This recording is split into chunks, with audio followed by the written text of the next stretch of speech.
The rain began just before dusk, cold and needling, the kind of autumn rain that seeps through wool and finds the gap between collar and skin. It hammered the slate roofs of Old Mercer Street until the gutters gargled and spat, and it turned the cobblestones the color of wet iron. The street itself sat wedged between two glass office towers like a paragraph of cursive accidentally left in a typed manuscript, a relic the city had forgotten to demolish. Moss grew in the cracks. Most of the shops were shuttered, their windows papered over or dark. Except one. At the very end of the lane, a wooden sign creaked on its chains, Gentle Peace Estate Clearance. Warm amber light bled through the front window and pooled on the wet stones outside. Inside, I sat at a scarred oak desk, a cup of tea cooling between my palms, trying to make sense of a life I had inherited 3 days ago. The shop belonged to my aunt, Margaret Vance. For 15 years, she had run it alone, sorting, cataloging, and respectfully disposing of the belongings of the dead. In the trade, people called us gleaners, the ones who gathered up the last faint traces of lives that had burned out. 3 days before I sat at that desk, Margaret's heart had stopped without warning. No spouse, no children. Just me, her only niece, Evelyn. I had been working a clerical job 600 miles away, a life of spreadsheets and coffee breaks, and I had never imagined I would ever come back here, let alone take over the shop. But Margaret had left instructions. She had always been meticulous. And so I quit the job, packed a single suitcase, and returned to a city that felt both familiar and utterly foreign. Walter Cross, her partner of 12 years, stayed on to help me through the transition. He was a lean, gray-haired man in his late 50s with the kind of deep-lined face that comes from decades of handling grief that wasn't his own. He had seen more death than anyone I had ever met, and it had carved something patient and watchful into the way he moved. That first afternoon, he handed me a chipped enamel mug and said, "It's not an easy trade, Evie. The belongings of the dead carry residue, emotions, memories, sometimes things that are harder to name. People with thin skin don't last." I looked out at the rain and nodded. I wasn't sure what kind of skin I had. I only knew that my aunt had spent her whole life in this quiet shop, and I couldn't bear the thought of it vanishing as if she had never been here at all. The bell above the door chimed at 4 o'clock. They came in out of the rain like two figures carved from the same block of grief. The man, Frank Hayes, introduced himself in a voice scraped raw. His wife, Mary, stood beside him, her face swollen and blotched, her fingers gripping the strap of her handbag as if it were the only thing keeping her upright. They worked at Northwood High School, he said, in the maintenance and cafeteria departments. Their daughter, Sophie Hayes, had taught English there. She was 27. 3 days ago, she jumped from the roof of the faculty residence building. The police had investigated. They had interviewed friends, colleagues, students. They had found no foul play, no note, no obvious warning signs, only a young woman who had apparently been suffering from severe depression no one had detected. The official ruling was suicide. Our Sophie wasn't depressed, Mary whispered, her voice splintering. She was happy. She laughed all the time. She had plans. She broke off and pressed a fist to her mouth. Frank put an arm around her, his own eyes red-rimmed and hollow. They hadn't been able to enter Sophie's apartment. The thought of touching her things, of smelling her perfume still clinging to the pillows, was more than they could bear.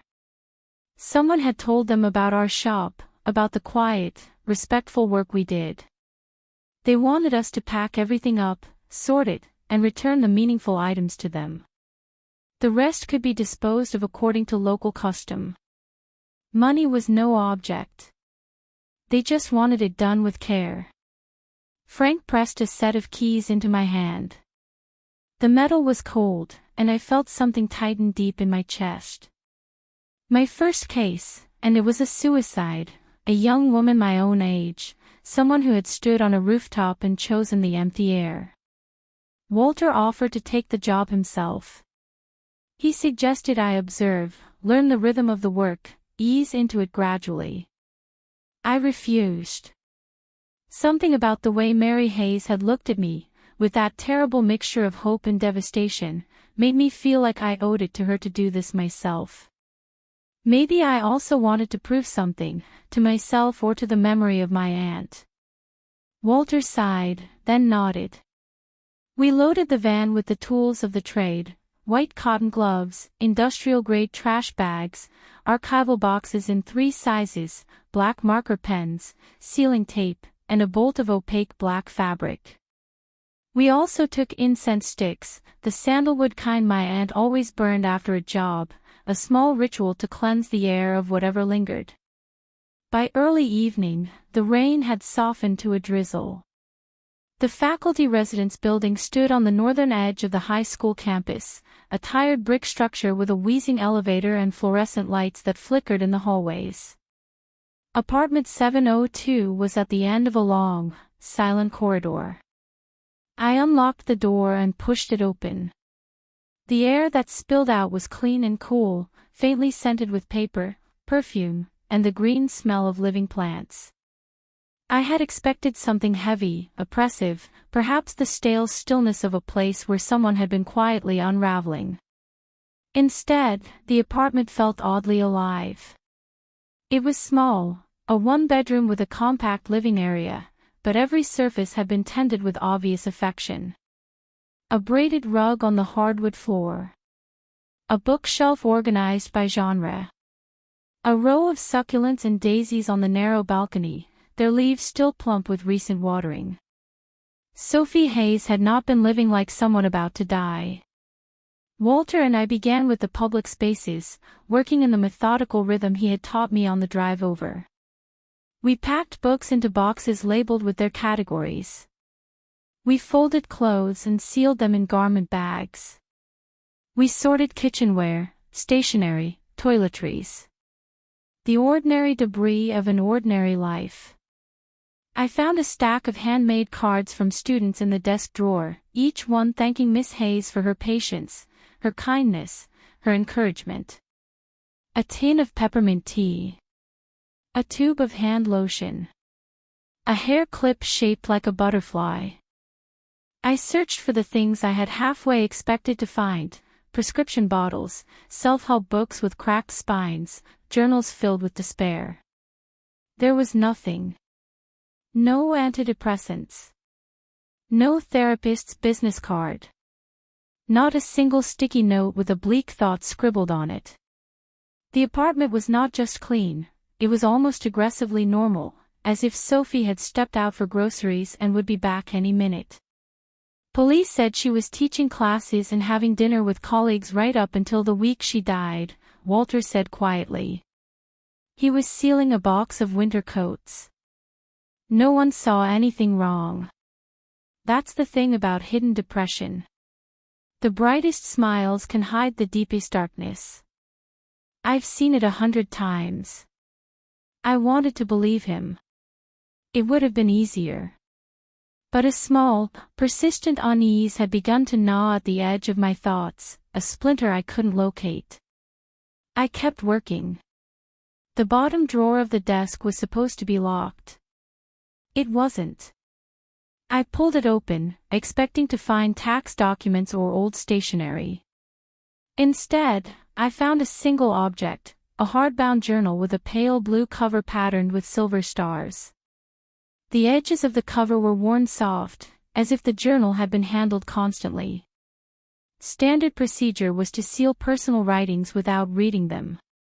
Diaries, letters, journals, these were the most intimate things a person left behind, and our job was to protect that intimacy, not invade it. I reached for the journal to place it in a tamper-proof evidence bag for the family.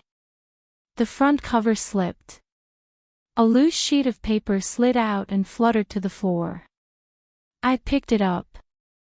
I looked at it. And the world around me seemed to tilt very slightly, the way the floor of an elevator shifts just before it begins to rise. The page was blank except for 2 words, written over and over again until they formed a dense, obsessive thicket of ink. Some were written hard enough to tear through the paper. Others were faint, trailing off like a whisper. Evelyn Vance. My name. I stared at the page. The letters seemed to pulse at the edges of my vision. I could feel my pulse in my throat, sudden and hot. Walter must have heard the change in my breathing because he came over and looked down at what I was holding. His face went very still. "What the hell?" he breathed. I didn't answer.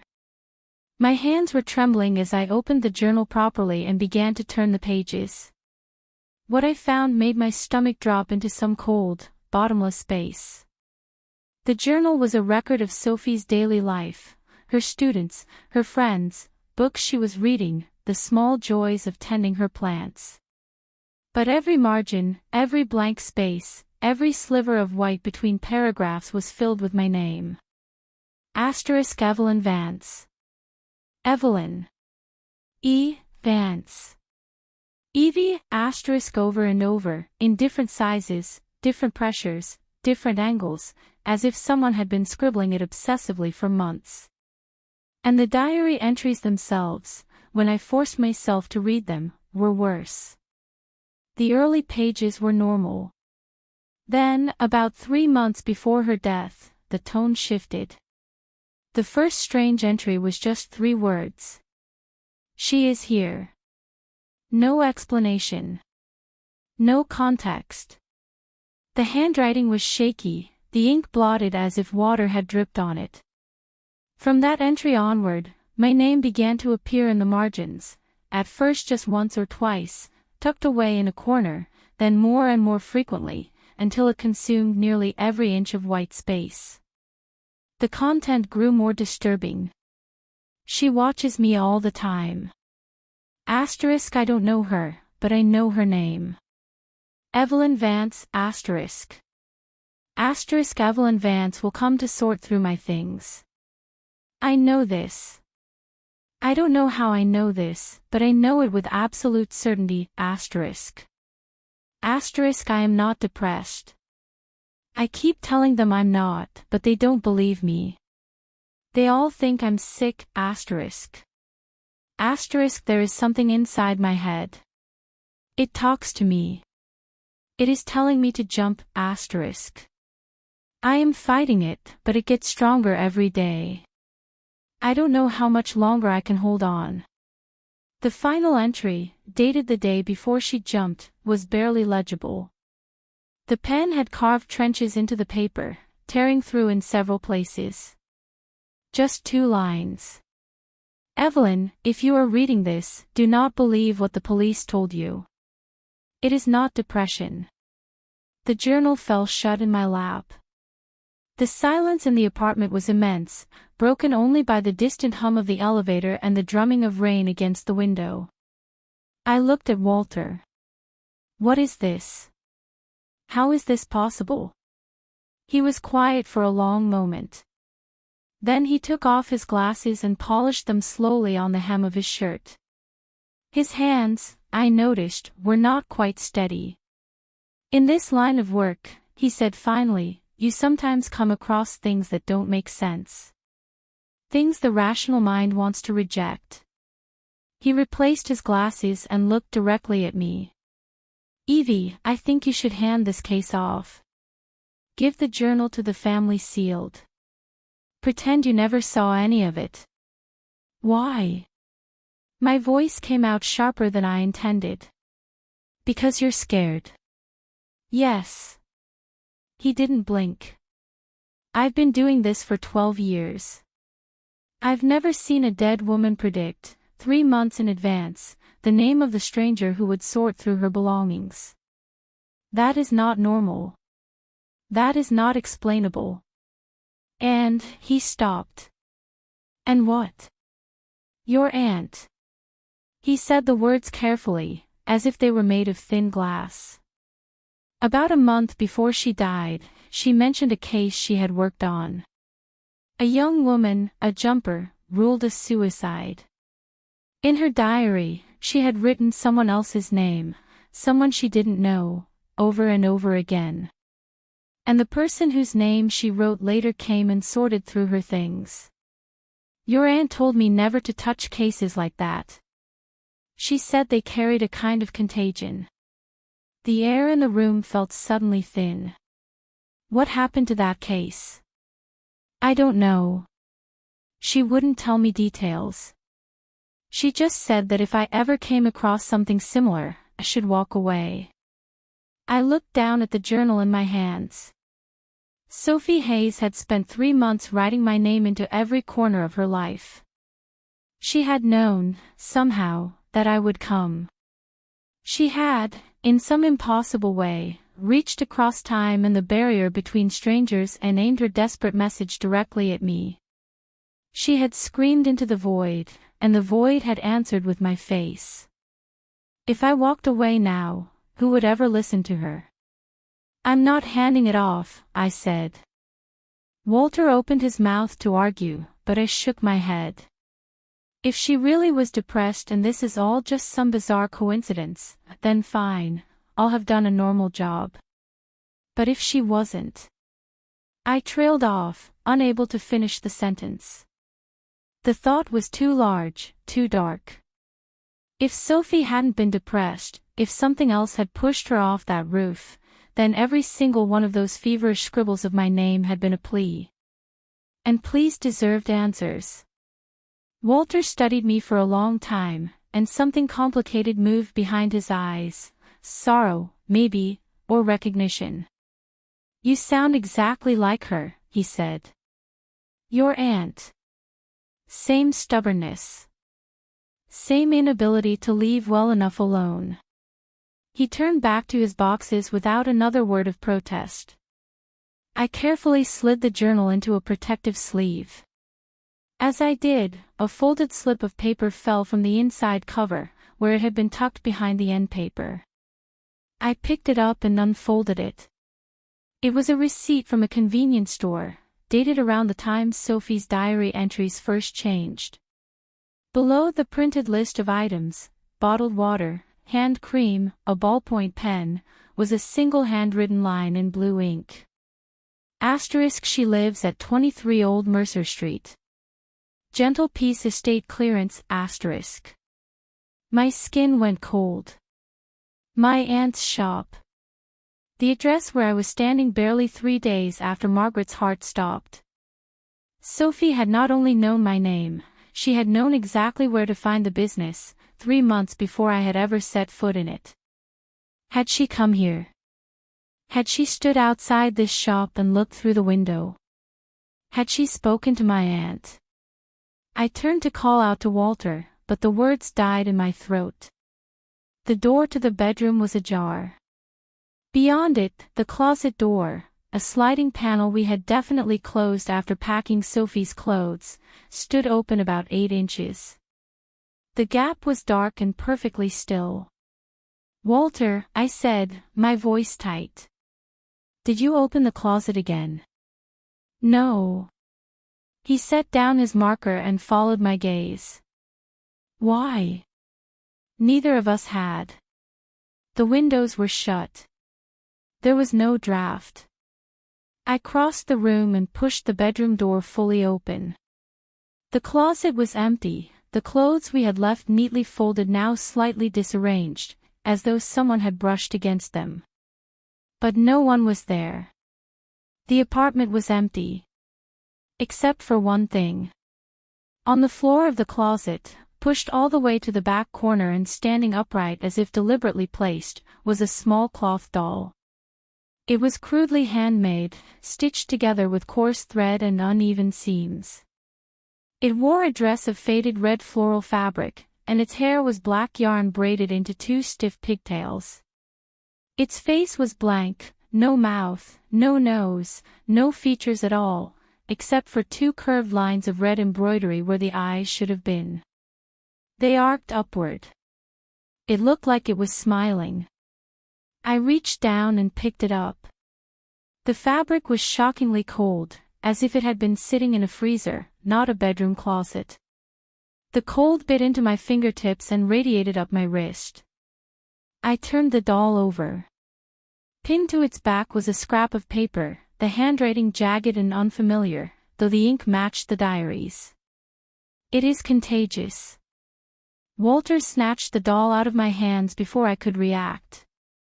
He moved with a speed I hadn't known he possessed, his face gone pale beneath its weathering.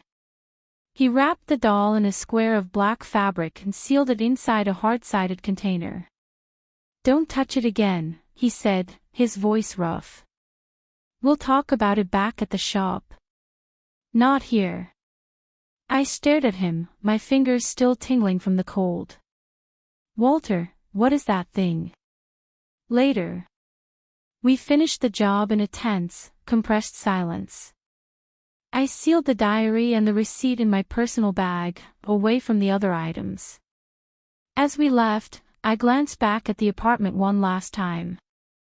The daisies on the balcony swayed slightly, though the windows were closed. I pulled the door shut and locked it. The elevator groaned its way down, and neither of us spoke. Back on Old Mercer Street, the rain had stopped. The cobblestones gleamed under the streetlights like the backs of 1,000 wet beetles. Walter locked the shop door behind us, drew the blinds, and retrieved a bottle of whiskey from the cabinet beneath the register. He poured 2 fingers into a chipped glass and drank it in one swallow. "Sit down," he said. I sat. He refilled his glass and stared at it for a long moment. "A few weeks before your aunt died, she handled a job. A young woman who fell, or jumped, from a library building. Ruled as suicide. The mother hired us. In the woman's diary, your aunt found the same thing you found tonight, pages and pages of a stranger's name. Someone the dead woman couldn't possibly have known. And the person whose name she wrote eventually came to sort through her belongings. Who was it?" I asked. "I don't know their name. Margaret never told me. But after that job, your aunt changed. She stopped sleeping. She'd call me at 2 in the morning, saying she was having nightmares, dreams of falling from a great height, the ground rushing up, and a voice whispering things she couldn't remember when she woke. She started getting headaches, sharp ones, like a needle behind her eyes. Doctors ran every test they could think of. They found nothing." He took another drink. "Then one night she told me, Walt, I think it's got me too. She said she'd started writing a name. She didn't want to. She tried to stop. But her hand would move on its own, scribbling on scraps of paper, in the margins of invoices, on her own skin. The name it kept writing was yours." My breath stopped. "She was writing my name." Walter nodded, his eyes heavy with something that looked like guilt. "She said she couldn't control it. She tried everything, prayers, charms, doctors. Nothing helped. She said the thing had to be passed on, like a relay baton. She said she was sorry." I thought of my aunt, alone in this shop with its smell of sandalwood and old paper, her hand moving against her will, inscribing my name over and over while she fought a battle I couldn't see. I thought of the heart attack that had taken her, sudden and absolute, and for the first time I wondered if it had really been natural at all. "She left something for me, didn't she?" My voice was barely a whisper. "She said if anything ever happened to her, and I found myself facing the same situation, I should tell you to look for her old case files. She said she hid them in a place only you would know." The answer came to me almost instantly. When I was a child, Margaret had always kept me occupied in a small storage alcove off the back room while she worked. There was a camphor-wood chest there, filled with odd trinkets she'd collected over the years, unclaimed items from estates, objects with no family left to receive them. She used to say they were treasure, waiting for someone who remembered their stories. I left Walter at the table and went to the alcove. The chest was still there, coated in a fine layer of dust. I lifted the lid and began removing the contents: an old stamp album, a copper coin, an enamel cup, a dog-eared comic book. At the very bottom, the wooden panel felt loose under my fingers. I pried it up. Beneath it was a manila envelope, thick and yellowed. I pulled it out and opened it with fingers that felt numb and distant. The top sheet was a standard intake form, just like the ones we still used. *Client, Ruth Kellerman. Deceased, Emily Kellerman, female, 26, library assistant. Cause of death, fall from height. Ruling, suicide, severe depression. Date of service, October 17, 2022. Handler, Margaret Vance. Case number, LK 2022-089*. The second page was an inventory list: books, clothing, personal effects. At the bottom, a handwritten note, *1 journal, sealed, not returned to family. Contents irregular. See attached, *. The attachments were photographs of diary pages. The handwriting was different from Sophie's, but the pattern was identical. Margins crammed with a single name, repeated until the paper was nearly black with ink. Margaret Vance. Margaret Vance. Margaret, and the entries. The entries described the same thing. A voice in her head. Knowledge she shouldn't have had. A certainty that a woman named Margaret Vance would come to sort through her belongings. A desperate denial that she was depressed at all. The final photograph was of Margaret's own handwritten notes, dated 3 months before her death. Since processing Emily Kellerman's belongings, I have begun to experience anomalies. Disturbing dreams of falling. Migraines without medical cause. And an uncontrollable impulse to write a specific name. At first I thought it was stress, but yesterday I watched my own hand write the name Evelyn Vance on the margin of a receipt while I was thinking about something else entirely. I was not in control, I understand now. The thing that killed Emily Kellerman is not depression. It is something else, a parasitic entity, a curse, a psychological contagion. I don't know what to call it. But I know how it moves. It travels through objects. It compels its host to inscribe the name of the next host. And when the host dies, the person whose name was written is drawn into the orbit of the previous host's belongings. The chain continues, I have tried to break it. I have burned the journal, recited prayers, visited spiritualists. Nothing works. The compulsion only grows stronger. It wants me to write Evie's name. It wants me to pass it on, I am so sorry, Evie.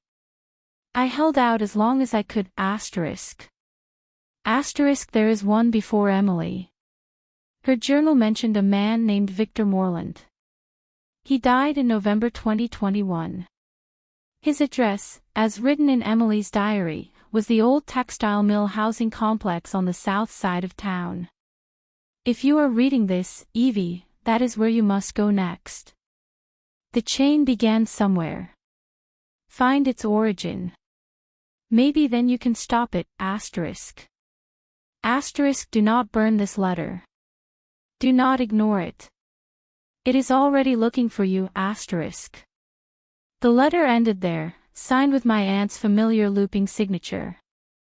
I sat on the floor of the alcove, the envelope in my lap, and for a long time I couldn't move. The tears came without warning, hot and silent, blurring the careful handwriting. She had known. She had tried so hard to protect me, and in the end she had been forced to do the one thing she had dreaded most. She had written my name. My phone rang, shattering the silence. "Walter." "I'm still at the chapel," he said, his voice tight. The priest looked at the doll. He said, "There's something inside it, but it's not the girl's spirit. It's older." He said it passes through objects, things that belong to the dead, and it moves from person to person like a sickness. The host writes the name of the next host, and when they die, the chain continues. He said if you don't find where the chain started and break it, you will die. I wiped my eyes with the back of my hand. I already know. Margaret left me a name. Victor Moreland. November 2021. The old textile mill housing on the south side. There was a pause on the line. "I'm coming back. Don't leave the shop. Don't touch anything else from Sophie's apartment. Just wait." He hung up. I looked at the doll, still sealed in its black wrappings on Walter's workbench. It seemed to radiate cold even from across the room, a small, patient malevolence wrapped in calico and yarn. Then I looked at the letter again, at my aunt's last words. Asterisk find its origin. Maybe then you can stop it, asterisk. Outside, the rain began again, heavier than before, lashing against the windows like a fist demanding to be let in. The shop creaked around me, settling into the night. I had come back to this city expecting to sort through other people's grief.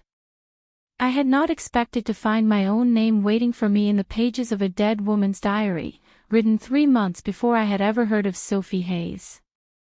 I had not expected to inherit a curse that killed by making people step off ledges. But I had. And now the only way out was to follow the thread backward, through the dead and the haunted, to whatever dark thing had started it all. The rain hammered the roof. Somewhere, out in the wet darkness, an apartment waited with the belongings of a man named Victor Moreland. And in those belongings, if the pattern held, there would be another name. Another link in the chain. Another dead stranger reaching across the void with a warning I could not afford to ignore. I stood up, tucked the envelope into my coat, and began to gather what I would need. Walter returned 20 minutes later, shaking rain from his coat and carrying the sealed box containing the doll like it was a live grenade. His face was drawn, the lines around his mouth deeper than I had ever seen them. "The priest, Father Brennan, old friend of your aunt's, he said he's seen something like this once before. 30 years ago, a farming family out in the western county. 3 of them jumped from their barn loft in the span of 18 months. When the last one died, they found a doll in the hayloft, same description. Blank face, red stitch eyes. He said the church had no ritual for it. They burned the doll and the family's belongings, and it stopped." "Then burning it works," I said. "No." Walter shook his head. He said burning only works if you burn the right doll. The original. The first one. If you burn a copy, it doesn't do anything, or worse, it makes the thing angry. I stared at him. Copies? There are copies. Every host makes one. It's part of the compulsion. Before they die, they sew a doll. They don't know why. Their hands just do it. Father Brennan said the doll is like a relay. It carries the thing from the dead host to the new one. But the original doll, the one that started all of this, is different. He said it would be older, much older, and it wouldn't just be in the belongings. It would be hidden somewhere. Kept. Protected. So we have to find the original. And the person who made it. Walter set the box down on the workbench with exaggerated care. Or at least find out who they were. Father Brennan said these things don't just appear. Someone called it. Someone made it. And if we can figure out who, we might know how to send it back. I pulled out my aunt's envelope and spread the contents across the desk. Emily Kellerman's file. The photographs of her diary pages. The name Victor Moreland circled in Margaret's handwriting, with an address scrawled beneath it. "This is the next link," I said. Victor Moreland. He died in November 2021. Emily Kellerman wrote his name in her journal before she died. That means he was the host before her. And before him. I don't know yet. But his apartment is still there. The old textile mill housing complex on the south side. If he left behind a journal like the others, it might have another name. And another before that. Walter rubbed the back of his neck. "It's almost midnight." "I know. I was already pulling on my coat. But I can't sit here and wait for the headache to start. You heard what Father Brennan said. It moves from person to person. I'm next. I don't know how long I have before it starts telling me to jump." Walter looked at me for a long moment. Then he sighed, that same deep, resigned sigh he had given me back in Sophie's apartment. "You really are your aunt's niece." He picked up his coat. The old textile mill housing complex sat on the south side of the city, a sprawling relic of the industrial boom that had peaked a century ago and then slowly crumbled into neglect. The mill itself had closed in the 1980s, and the adjacent workers' housing, a series of low brick buildings arranged around a central courtyard, had been converted into cheap apartments. The city had been threatening to demolish them for years, but somehow they endured, occupied by the elderly, the destitute, and those who simply had nowhere else to go. The rain had stopped by the time we arrived, but the sky was still a low, bruised purple, heavy with the promise of more. The courtyard was empty, its cracked concrete slick with puddles that reflected the single working street lamp. Most of the windows were dark. A few glowed with the blue flicker of late-night television. Victor Moreland's apartment was in Building C, Unit 4, ground floor. The door was plastered with faded eviction notices, all dated after his death. No one had bothered to clear the place out. No family had come forward to claim his belongings. "That's convenient," Walter muttered. "Or terrifying." I used the edge of my pocketknife to slice through the yellow tape sealing the door. The lock was flimsy and gave way with a hard shove. The door swung inward, and the smell that rolled out was dry and stale, old paper, dust, the faint chemical tang of long-expired medication. We stepped inside and flicked on our flashlights. The apartment was smaller than Sophie's, a studio with a kitchenette along one wall and a single window looking out onto the courtyard. But where Sophie's space had been meticulously organized, Victor Moreland's was chaos. Stacks of newspapers lined the walls, some reaching waist height. Books were piled on every surface, not shelved, just stacked, as if he had been building a fortress out of paper. The kitchen sink was full of unwashed dishes furred with mold. The bed was unmade, the sheets twisted into a nest. "He was a hoarder," Walter said, shining his light across the room. "This is going to take hours. Then we'd better start." We worked in silence, sifting through the layers of a life that had clearly been unraveling long before its end.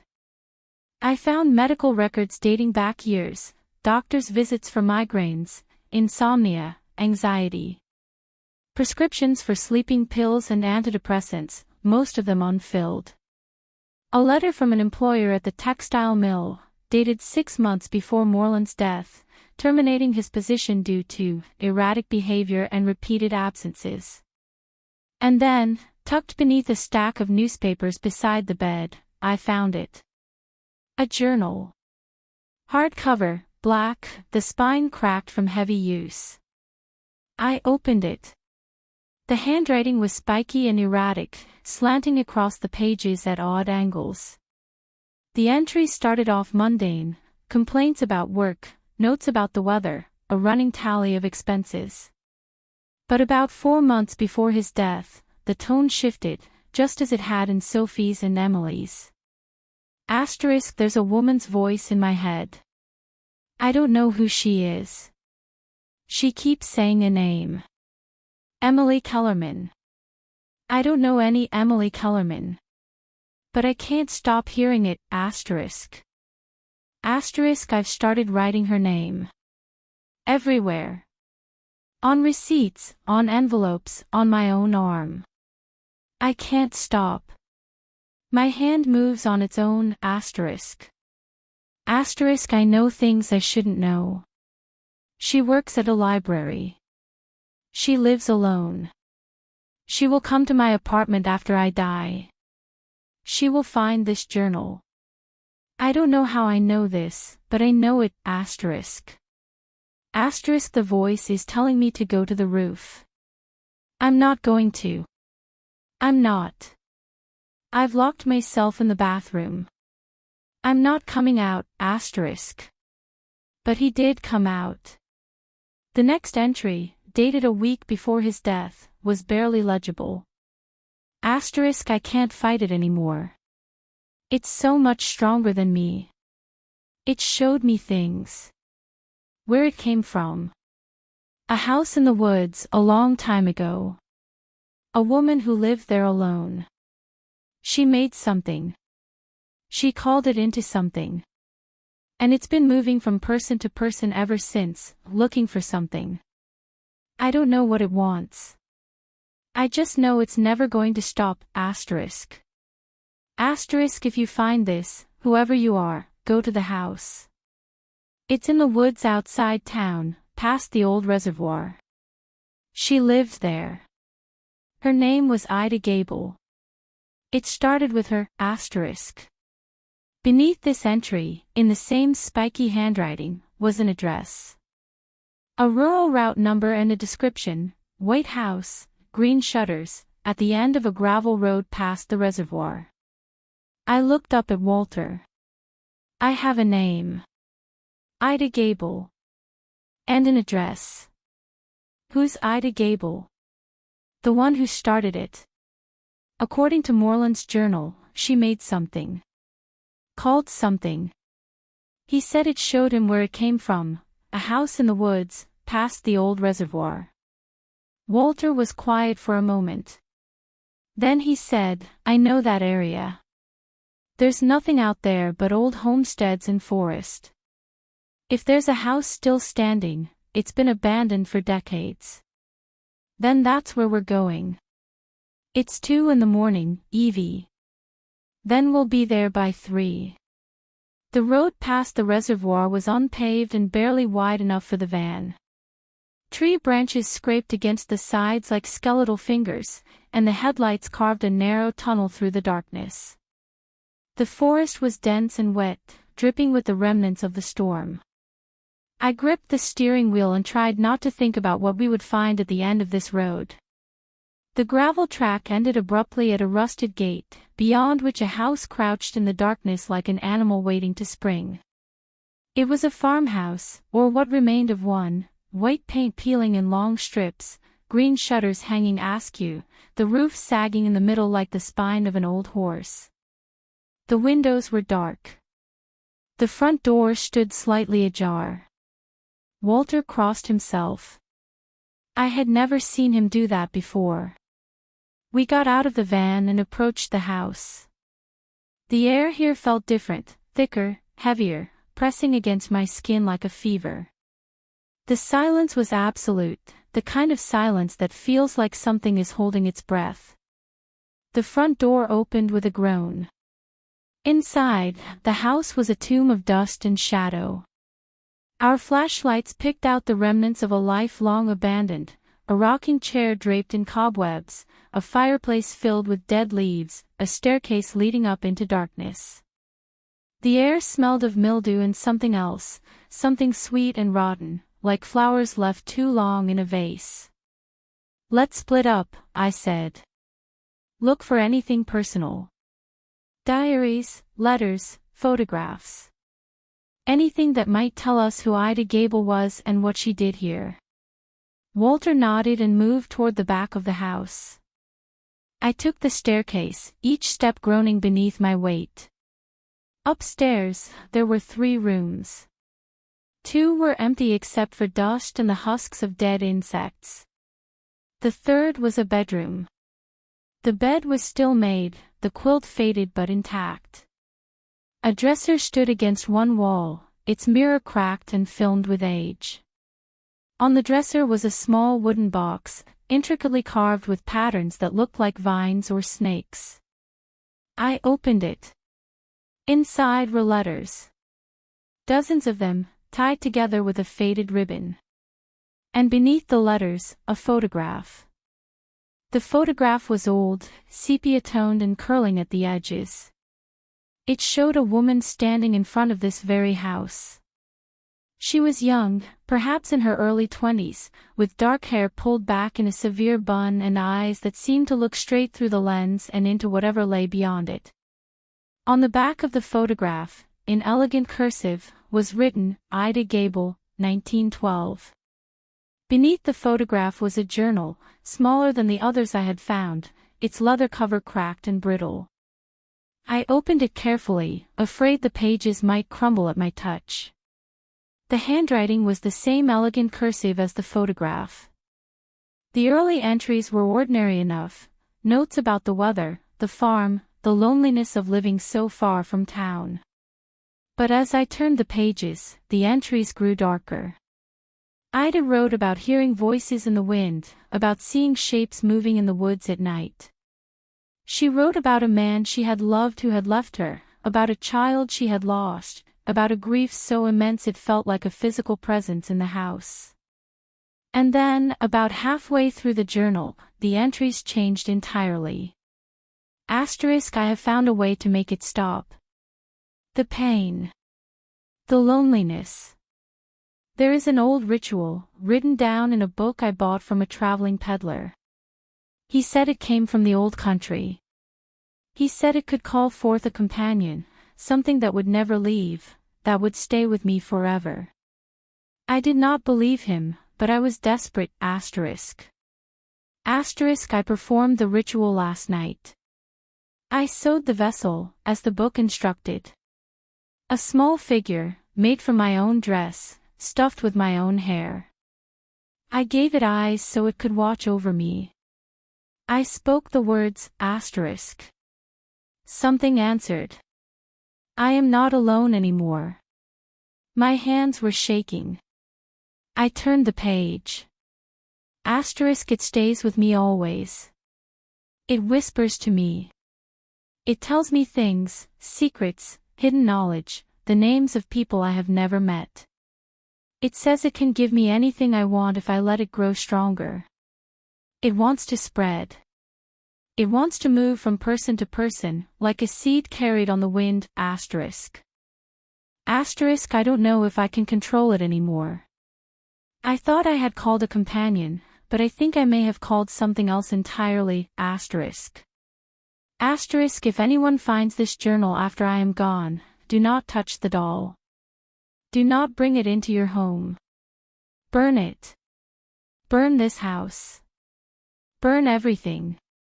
It will not stop until it has consumed everything it touches. Asterisk. Asterisk, it was my fault. I was so lonely. I just didn't want to be alone anymore. Asterisk. The journal ended there. No date. No signature. Just those final, desperate words. I heard Walter's footsteps on the stairs. Evie. I found something in the cellar. I tucked the journal into my coat and followed him down. The cellar was accessed through a trapdoor in the kitchen floor, which Walter had pried open with a crowbar from the van.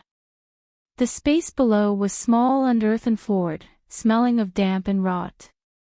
In the center of the floor, surrounded by the melted stubs of candles arranged in a careful circle, was a doll. It was old. Far older than the one in Sophie's closet. Its fabric was yellowed and crumbling, its yarn hair reduced to a few brittle strands. Its dress, once red, had faded to the color of dried blood. And its face was not blank. Unlike the others, this one had features stitched into it. A mouth, a nose. And eyes. Red thread eyes, curved upward in a smile that looked, in the darkness of the cellar, utterly malevolent. But there was something else. The doll's chest had been slit open, and from the wound spilled a substance I couldn't identify, dark and fibrous, like dried roots or veins. The doll was not just a vessel. It was a heart. The heart of the thing that had killed Sophie Hayes, and Emily Kellerman, and Victor Moreland, and my aunt. I knelt down and, before Walter could stop me, I picked it up. It was warm. Not cold, like the one in Sophie's closet. Warm. Alive. I could feel something pulsing inside it, a slow, rhythmic beat, like the heartbeat of some hibernating animal. Evie, put that down. It's still in there, I said. My voice sounded distant, as if it belonged to someone else. It's been waiting here for someone to find it. For 100 years, it's been waiting. And now you've touched it. Brilliant. Walter's voice was tight with fear. We need to burn it. Right now. No. I shook my head. Father Brennan said burning a copy doesn't work. But this is the original. If we burn this, it might. I stopped. Something was happening to the doll. The warmth in my hands was intensifying, spreading up my arms like liquid heat. The pulsing grew stronger, faster, until it matched the rhythm of my own heartbeat. And then I heard it, a voice, not in my ears but somewhere deeper, somewhere inside my skull. You found me. I tried to drop the doll, but my fingers wouldn't uncurl. They were locked around the crumbling fabric as if glued in place. I've been waiting for someone like you. Someone strong enough to carry me further. The others were weak. They broke too quickly. But you came looking for me. You followed the chain all the way back to its beginning. That takes a certain kind of stubbornness, I like stubbornness. Evie. Walter's voice was sharp, panicked. He was trying to pull the doll from my hands, but something was pushing him back, an invisible pressure, a wall of heat radiating outward from where I knelt. He can't help you. No one can help you now. But I don't want to hurt you, Evelyn. I don't want to break you. I want to make a deal, A deal? I whispered. My lips were numb. My whole body was numb. I am old, but I am not invincible. I have been bound to this doll for 100 years, passing from host to host, never able to leave. But you could set me free. There is a counter-ritual. Ida Gable wrote it down, the day before she died. She was too afraid to perform it herself, but she kept it. It's here, in this house. Find it. Perform it. Break the binding, And in return. In return, I will release you. I will release all of them, the names written in the margins, the ones who are still alive, the ones who haven't jumped yet. I will let them go. I will let you go.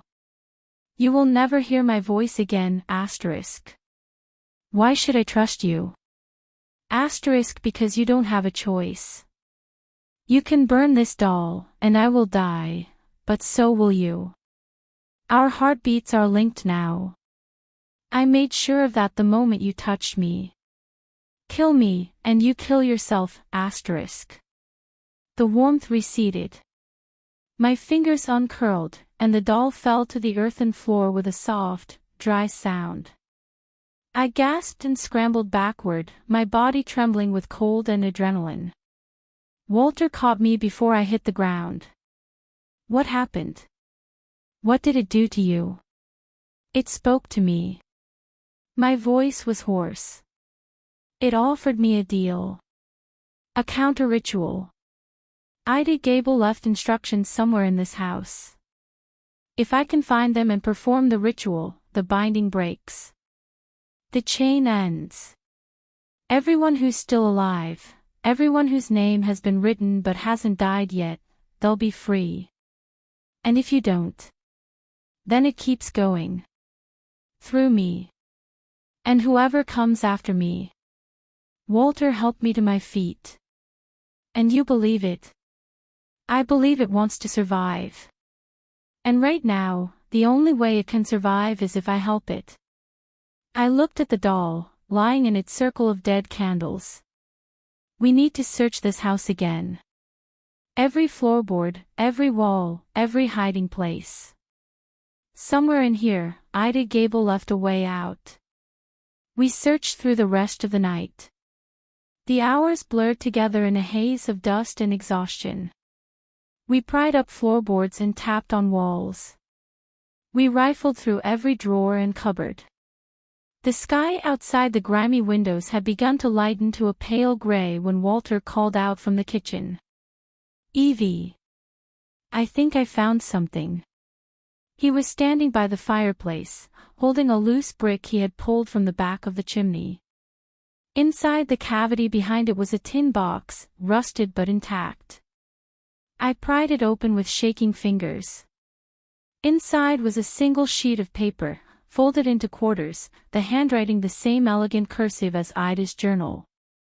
Counter-ritual for the breaking of the bound companion. Asterisk to undo what has been done, the vessel must be returned to the place of its making.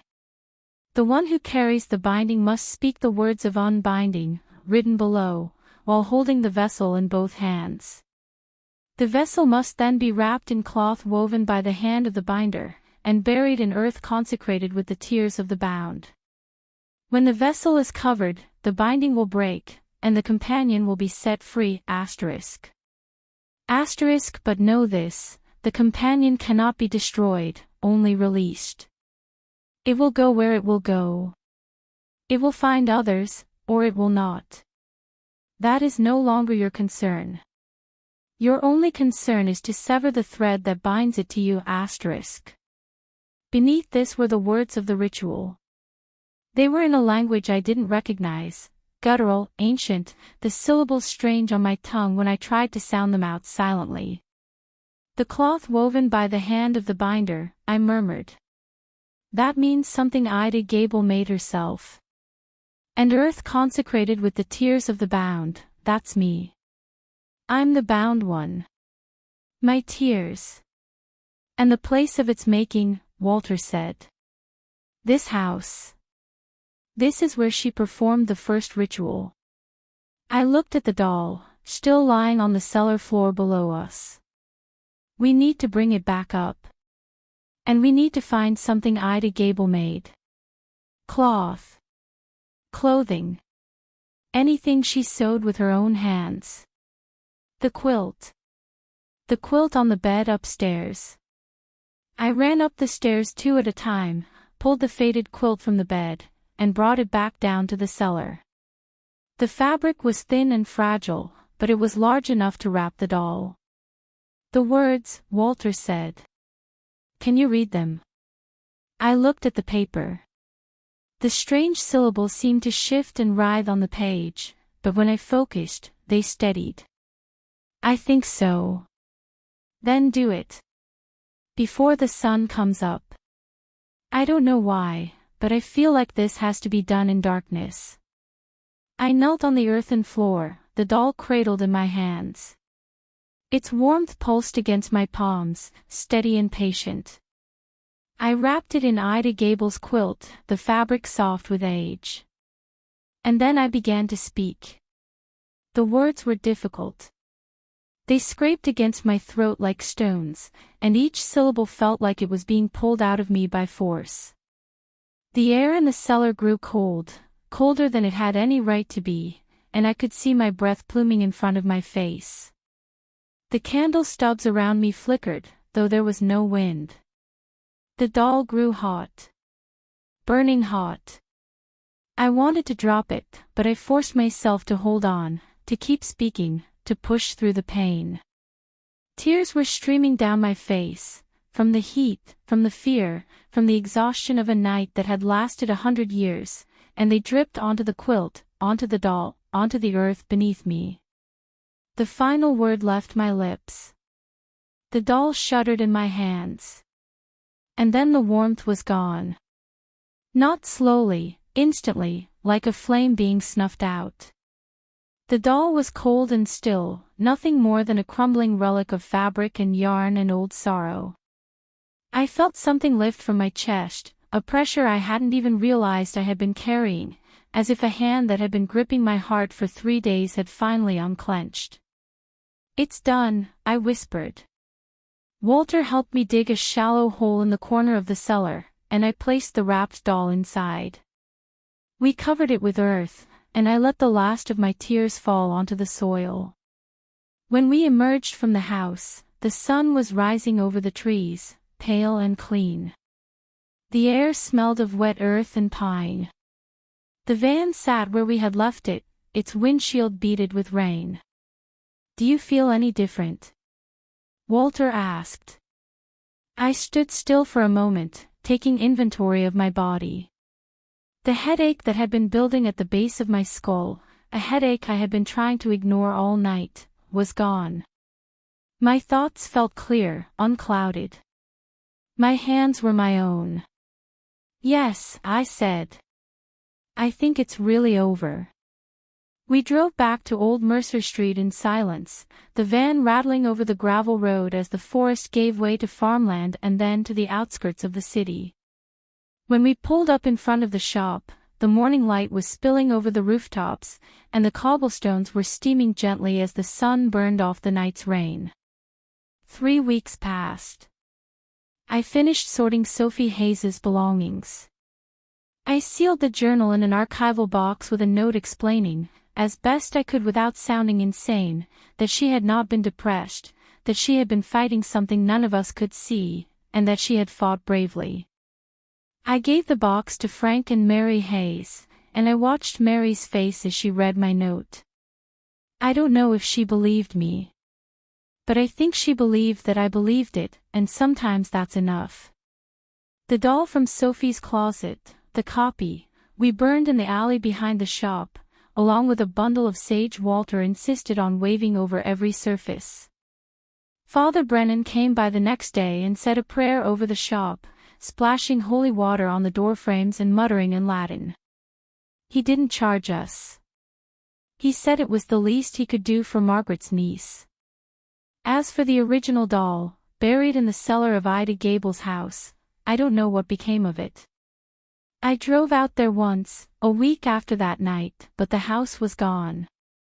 The whole structure had collapsed, the roof caved in, the walls fallen inward as if something had pulled them down from within. The cellar was buried under beams and rubble. I didn't try to dig it out. Some things are better left where they fall. I still think about Sophie Hayes. I think about Emily Kellerman and Victor Moreland and all the others whose names I never learned, the links in the chain between Ida Gable and me. I think about how many of them died thinking they were going insane, that they were weak, that the voice in their head was their own. I think about how many of them jumped, not because they wanted to die, but because they had run out of the strength to fight. And I think about Ida Gable, 100 years ago, alone in a house in the woods, so desperate for companionship that she called something out of the darkness and couldn't put it back.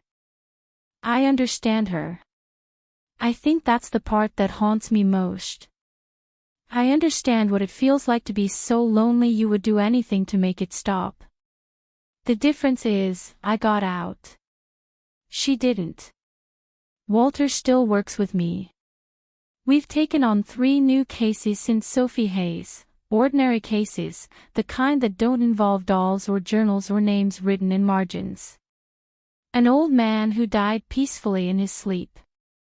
A middle-aged woman who lost a long battle with cancer. A young man killed in a car accident. Grief without horror. Death without the supernatural. It feels almost luxurious. The shop sign still creaks on its chains. The sandalwood incense still burns. The rain still falls on Old Mercer Street, and the cobblestones still gleam like the backs of wet beetles. Everything is the same, and nothing is. Sometimes, late at night, when the shop is quiet and the tea has gone cold in my cup, I think I can feel something at the edge of my consciousness, a faint pressure, like a word I'm trying to remember, or a name I used to know. I think about the counter-ritual, about the words I spoke in that cellar. Asterisk, the companion will be set free. It will go where it will go. It will find others, or it will not, asterisk. I don't know where it went. I don't know if it found someone else, somewhere far from here, someone who is right now waking up from a dream of falling and finding, on the margins of their morning newspaper, a name they don't recognize written in their own handwriting. But I do know one thing. If that person ever comes looking for answers, if they follow the chain backward, through the names and the journals and the dolls, all the way to its beginning, they will find this shop. They will find me. And I will be ready. Because that's what we do here. We sort through the things the dead leave behind, and we listen to the stories they couldn't tell while they were alive. We are gleaners. We gather up the last traces. We bear witness. And sometimes, if we're lucky, we get to close the door that someone else left open. The bell above the shop door chimed. Another customer. Another story. I stood up from my aunt's desk, straightened my sweater, and went to meet them.